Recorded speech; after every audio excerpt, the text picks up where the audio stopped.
Bonjour et bienvenue dans notre rubrique développement professionnel et personnel avec Yulia Evanchenko. Les phrases qu'on entend très souvent. Il ne me comprend pas, c'est pas ça ce que je voulais dire, tu as tout mal interprété. À votre avis, pourquoi on a tous ces soucis pendant la communication? Avant de comprendre, je vous propose de se rappeler 7 éléments de la communication. Ce sont l'expéditeur, le destinataire, l'idée, l'objectif de notre idée, le code, l'idée convertie dans les paroles, la forme et le canal de la communication et les résultats.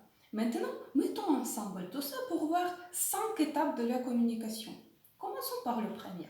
Je suis l'expéditeur et je formule l'idée. Et là, tout de suite, on peut avoir deux difficultés. Soit je commence par parler quand l'idée n'est pas encore complètement définie, soit c'est mes émotions qui parlent. Imaginons la situation. Dans une couple, une femme elle dit j'en peux plus, je ne suis pas contente.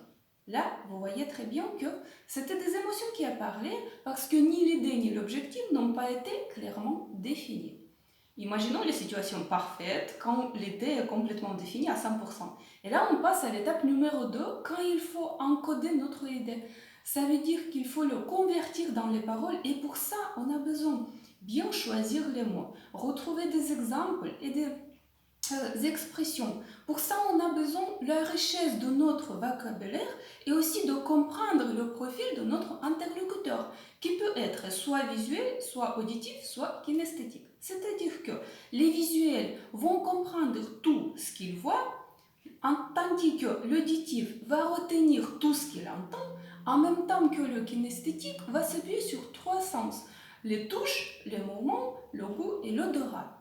Et finalement, quand on connaît le profil de notre interlocuteur, c'est là qu'on doit adapter nos mots, nos expressions et nos exemples.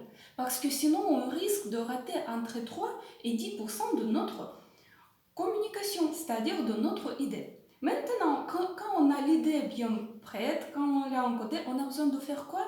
Oui, troisième étape, c'est choisir la forme et le canal de la communication. Ce qui rentre dedans, ce sont l'intonation, les émotions, les mimiques, le langage corporel, le contact visuel. Et vous voyez que tous ces aspects non verbaux vont jouer vraiment beaucoup pour faire correctement passer notre message. Là, on passe à l'étape numéro 4, dans laquelle c'est notre destinataire qui rentre dans le jeu. Pourquoi? Parce que ici, il a besoin d'accepter et décoder notre message. Et normalement, il retient que 60% de l'idée globale. Parce que ça dépend de sa vision, son point de vue, son état d'esprit, ses expériences sociales, ses connaissances dans le sujet, ainsi que son profil visuel, auditif et kinesthétique, et son état émotionnel en ce moment. Comme vous pouvez comprendre, ça dépend vraiment beaucoup de notre destinataire si la conversation va se bien passer ou pas. Et la cinquième étape, c'est tout simple, notre destinataire va nous faire juste le retour. Donc, vous voyez très bien qu'il y a beaucoup de facteurs pour réussir à faire bien notre communication correctement avec les résultats entendus. Et comme vous pouvez voir, on a pu définir trois problématiques potentielles, soit trois solutions potentielles. Ça veut dire que, premièrement, il faut bien formuler l'idée avant de commencer à parler. Deuxièmement, il faut bien choisir la forme, le code et le canal de la communication, ainsi que le profil de notre interlocuteur.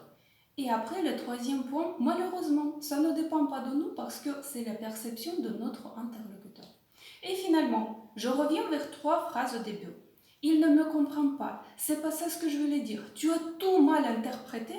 Si cette situation vous arrive, il faut juste s'arrêter pour un instant, réfléchir, se rappeler trois problématiques potentielles, ensuite définir lequel est le vôtre, pour après prendre le recul et se remettre en question, et ensuite dire à notre interlocuteur qu'on a raté quelque chose et on veut rejouer la communication avec le succès. J'en suis sûre que cette vidéo est vraiment utile et cette information est importante à savoir. Je vous propose de l'utiliser au maximum pour être toujours bien compris et clairement entendu. Je vous remercie pour votre attention. N'hésitez pas à partager cette vidéo si vous l'avez trouvée utile. Merci beaucoup et à bientôt.